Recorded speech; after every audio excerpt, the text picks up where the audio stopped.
오늘은 갈라디아서 6장입니다. 6장 갈라디아에 보내는 서신서의 마지막 장으로 여러 가지 이제 갈라디아 교인들을 향한 사도 바울의 당부의 말씀들이 적혀 있습니다. 사람들은 누구나 실수할 수 있는데 혹시 주변에 실수한, 범죄한 형제나 자매가 있다면 그를 은혜로운 눈으로 바라보고 정죄하거나 내치지 말고 스스로를 돌아보고 자기도 그런 시험에 빠지지 않을까 점검해 보라고 말씀하고 있습니다. 또한 그리스도 예수의 은혜 가운데 구원받은 공동체, 교회가 그 사명을 감당하고 하나님이 기뻐하시는 방향으로 나아가기 위해서는 서로 나누어져야 할 짐이 있고 각자가 자기가 져야 할 자신의 짐이 있다고 말씀하고 있습니다. 2절에 보면은 서로 짐을 지라, 나눠지라 말씀하시고 5절에는 각자 자기의 짐을 지라 이렇게 말씀하고 있는데 어떻게 보면은 짐을 나눠지라는 거야 아니면 각각 지라는 거야 이렇게 생각하실 수 있지만 이게 어려운 말씀 아니죠. 함께 져야 할 짐이 있고 각자 져야 할 짐이 있습니다. 우리가 교회에서 MT만 가도 내 짐도 있고 함께 들어야 할 공동체의 짐이 있는 거죠. 내가 져야 할 나의 짐을 다른 사람에게 전가해서 불편하게 만들지 말고 또 함께 져야 할 짐을 외면하기 때문에 누군가 또 그 짐을 다 져서 너무 어떤 형제에게 고난이 집중되지 않도록 함께 하라는 뜻입니다. 또한 가르침을 받는 자는 가르치는 자와 모든 좋은 것을 함께 하라 말씀하면서 또한 하나님을 없이 여기지 말라, 뿌린 대로 거두리라 이 말씀을 하시는데 이 얘기는 뭐냐면 교회를 사랑하고 그리스도의 몸된 교회라고 또 말씀을 가르치는 그 사도들을 하나님의 메신저로 사도로 인정한다고 말은 그렇게 하면서도 여러분 초대 교회에도 교회나 또 말씀의 사역자들의 어려움을 돌아보지 않는 사람들이 있었어요. 그래서 그런 사람들에게 경계를 주시는 말씀이에요. 이 말씀이 마치 지금 목사가 자기가 말씀을 가르치니까 가르침 받는 너희들은 목사들과 좋은 것을 함께 해야 된다 이렇게 간단하게 또 이렇게 편협하게 받아들일 게 아니라 그 당시 상황을 생각한다면 어렵지 않게 이해할 수 있을 것입니다.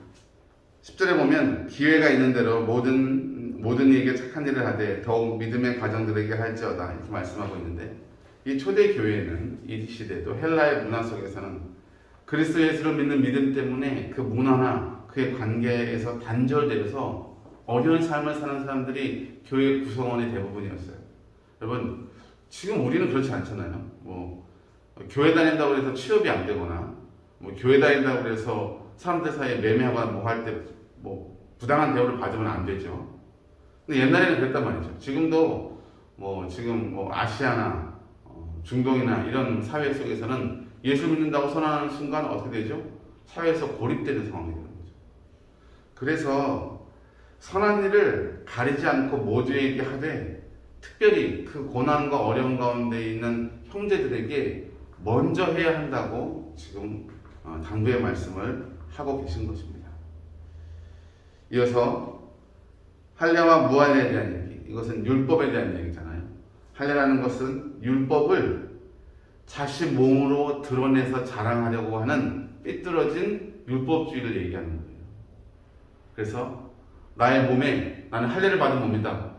할례를 받으면 뭐 하냐는 거죠. 할례를 받았어도 율법을 어기고 죄를 지으면 할례를 받은 게 아무 소용이 없다는 거예요.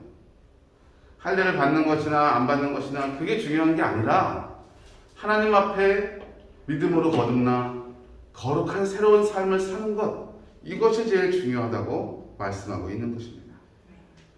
사도 바울도 역시 그 믿음 때문에 핍박받는 자였고 특별히 그는 이방인의 교회의 사도로서 교회를 세우고 말씀을 가르치는 입장에 있었지만 여전히 그의 사도권을 의심하는 참 답답할 노릇일 거예요. 여러분 제가 이렇게 설교를 하는데 만약에 성도들이 이렇게 앉아있는데 저 목사님이 목사가 맞아? 이런 생각이 드는 사람들 앞에서 계속 말씀을 가르쳐야 되고 설교를 해야 한다면 이게 얼마나 힘들겠어요. 그때 사도 바울이 말씀을 가르칠 때 그랬다는 거예요. 저 사도 바울은 유대교에서 출교당한 사람이고 옛날에 이 교회의 도를 엄청 핍박하던 사람이었다. 과거를 들먹이면서 그가 가르치고 있는 지금의 이 복음, 그 메시지 진실성마저도 의심받게 만드는 그런 모함과 비난을 감수해야 했다는 것이죠. 그래서 유대교 배경을 가지고 있던 많은 그리스도인들이, 적지 않은 그리스도인들이 이 율법주의에 미혹당했다는 거예요. 왜냐하면 그 율법을 거부하면 핍박을 받으니까 핍박을 피해가려는 수단으로 자기 신앙과는 맞지 않는 건데, 복음의 진리와는 맞지 않는 건데 그냥 수긍을 따라갑니다. 17절에 보면 사도 바울이 마지막으로 자신의 사도권을 변호합니다. 이후로는 누구든지 나를 괴롭게 하지 말라. 내가 내 몸에 예수의 흔적을 지니고 있노라.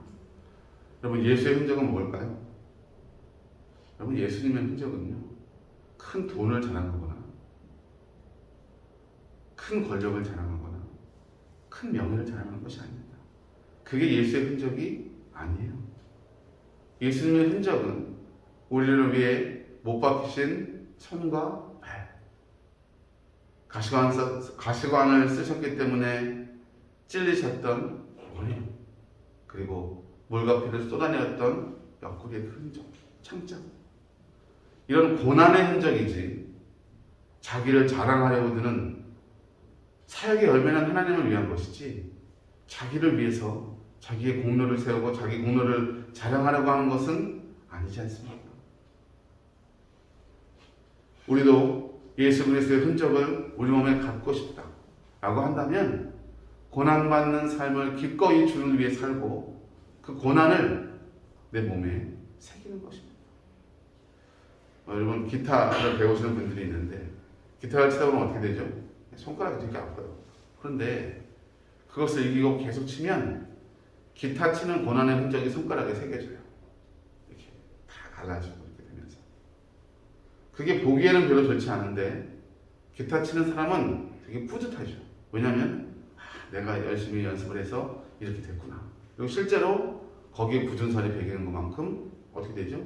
실력도 늘어나니까. 그런 거예요. 우리의 신앙도. 그런데 조금만 우리가 거기서 방심하고 나태하면 어떻게 되죠? 기타를 보름 한 달 안 치면 어떻게 돼요? 이게 없어져요. 참 사람 몸이 신기하죠. 다시 치려면 아프죠. 여러분, 우리 믿음의 연단과 훈련은요, 그렇게 흐름을 따라가는 거예요. 한번 확 했다가 아예 못하겠다, 또 놀다가 또 좀 마음 맥히면 또 하려고. 그게 아니라 하나님이 우리에게 요구하시는 청지기에 훈련된 자세와 또 믿음의 거룩한 삶은 그 흐름을 유지하는 거예요. 흐름. 물론 고난이, 어려움이 가끔 찾아올 때가 있겠죠. 하지만 일반적인 우리가 가져야 할 우리의 사명과 삶에 대한 자세는 바로 그 중심이 하나님과 그의 말씀에, 성령의 인도하심에 흐트러지지 않고 순종하는 것, 바로 이것입니다. 사도 바울은 형제들을 향한 축복의 말씀으로 편지를 마무리합니다. 형제들아, 우리 주 예수 그리스도의 은혜가 너희 심령에 있을지어다. 아멘. 오늘도 사도 바울이 그 교회의 형제와 자매들을 위해서 구했던 이 은혜와 축복이 여러분 가운데 있기를 저도 동일한 마음으로 축복합니다. 기도하겠습니다. 하나님, 이제 갈라디아서 말씀을 마칩니다. 사도 바울이 갈라디아 교인들에게 애절한 마음으로 건넸던 그 말씀과 당부를 우리도 기억하게 하시고 우리의 삶에서 그리스도를 향한 예수의 흔적이 나의 몸에도 새겨지게 하여 주시옵소서.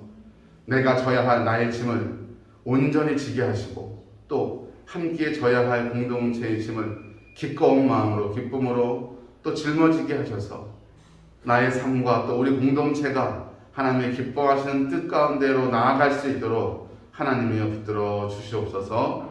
이 모든 말씀 예수님의 이름으로 간절히 기도드리옵나이다. 아멘.